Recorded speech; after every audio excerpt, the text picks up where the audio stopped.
Hello and welcome to JHT, I'm Theo, and today we're looking at BINBOK's Ultra Pro controller for Nintendo Switch, PC, Steam Deck and mobile. BINBOK have sent us this controller, which currently retails for $60 on their website, and if you fancy picking one of these up, there's a link in the description below. Inside the box we have the Ultra Pro controller with a USB Type-C cable, a USB dongle for connecting to PC, a couple of alternative thumbstick caps that we'll definitely need to talk about later on, and the user manual. Before we move on though, I definitely have to bring up that yet again we have another controller with this horrible plastic packaging, and there's really no need for it. It feels cheap, and more importantly, it's bad for the environment. So I'm begging manufacturers to please stop with this unpleasantness. BINBOK have sent us the white version of the Ultra Pro controller with these rather nice black laser textured durable grips. There is also a black and grey SKU available, however that doesn't come with the Hall Effect sticks, but it is about $10 cheaper. In terms of looks, there's nothing groundbreaking here, although I find it interesting to see BINBOK include the alternative button assignments next to the face buttons, which for a controller that services multiple platforms isn't a bad idea in itself, although I personally feel it detracts from the aesthetics a little bit and may even confuse a few people. At first glance, the BINBOK Ultra Pro follows the proven layout of the Xbox and Nintendo Switch Pro controllers with its stick and button placements. Although on closer inspection you'll discover that the Ultra Pro has an extra 4 inputs over your standard modern controller. The Ultra Pro is designed primarily as a competitive controller, and to deliver that BINBOK have included programmable L4, R4, L5 and R5 buttons. We can program these buttons to replicate some of the actions of the controller's face buttons, meaning for instance you can play a first-person shooter game without ever having to take your thumb off of the right analog stick. It does take some getting used to and may even feel a little unnatural at first, but this method of holding and using the controller genuinely could help even the odds in games like Call of Duty or Fortnite. However, these additional buttons won't be for everyone, and personally, for the games I enjoy playing, things like platformers, puzzle games and RPGs, these extra inputs merely get in the way.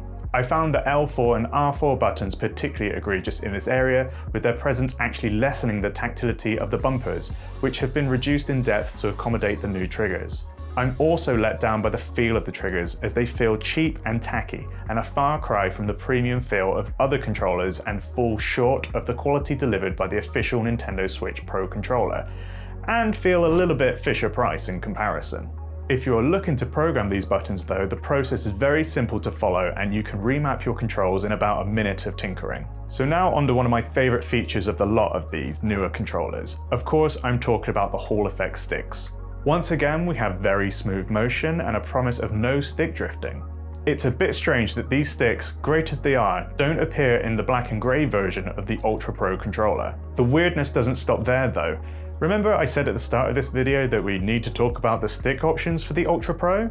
Well, the default stick toppers have this uncomfortable concentric circle molding that doesn't feel great to the touch. I quickly and easily swapped these out for the supplied smooth tops, only to find that they're about a third taller than the standard caps. While this might help some people with aiming in first-person shooters, many may find these thumbsticks too tall for regular play.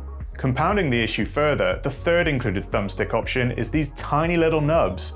Frankly, I have no idea what BINBOK was thinking with these things, although they will still do the job if you're in a pinch, but I can't imagine anybody choosing these over the two other options. Speaking to the competitive shooter crowd again now, if you can find a comfortable thumbstick configuration on the Ultra Pro, you will be pleased to hear that the sticks feature a no dead zone mode, easily activated with a single on-off switch on the underside of the pad. There's also a dedicated toggle switch for motion controls and high sensitive triggers that reduces the travel distance on the main triggers, meaning your in-game character pulls the trigger as soon as you do.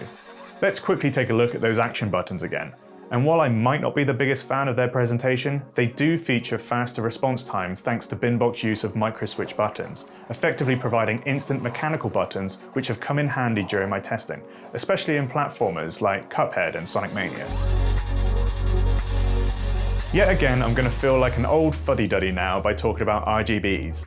No, they still don't do it for me, but for those that do like everything to light up in fluorescent colours, you'll be thrilled to hear that the BINBOK Ultra Pro has a range of 180 RGB options, including static and dynamic ones to suit your personal taste. One of the biggest selling points for controllers like the Ultra Pro is their versatility and flexibility to be used across multiple platforms. In this case, the Ultra Pro supports Switch, PC, and mobile on either Android or iOS, and easily seamlessly connects to all of these without any issue. One thing we've noticed missing from several of these multi-platform controllers this year is motion controls and HD rumble, especially when playing on Switch. And while HD rumble doesn't make an appearance here, I'm pleased to see that the motion controls do indeed work on the Switch, meaning, yes, you've guessed it, you can still wave your arms around when you're aiming in Tears of the Kingdom. Magnifique. Finally, let's talk about the battery. The Ultra Pro comes with a removable and rechargeable 1000 mAh battery that will give you around 10 hours of gameplay from a 3.5 hour charge. Depending on your gaming habits, that might not seem too bad, but again, stacking the Ultra Pro up against Nintendo's official Pro Pad with its impressive 40-hour battery life really does highlight the shortcomings of BINBOK's efforts here.